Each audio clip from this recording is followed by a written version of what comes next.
السلام علیکم۔ آج کا موضوع ہمارا جو ہے وہ ایگزیما ہے۔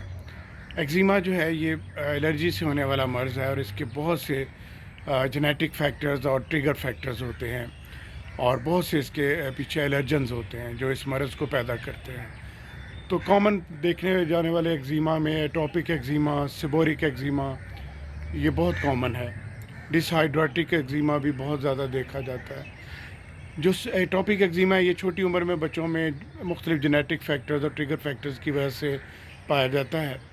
سیبورک ایگزیما بھی زیادہ تر بچوں میں دیکھا جاتا ہے، چھوٹی عمر کے بچوں میں سر کے اوپر، چہرے پہ اور ہیری ایریاز میں زیادہ یہ دیکھا جاتا ہے، اور اس پہ سکیلز بن جاتے ہیں، یلو کرسٹ آتے ہیں۔ تو بہرحال یہ ڈائگنوز کرنے کے بعد اس کا علاج ہونے سے یہ ٹھیک ہو جاتا ہے۔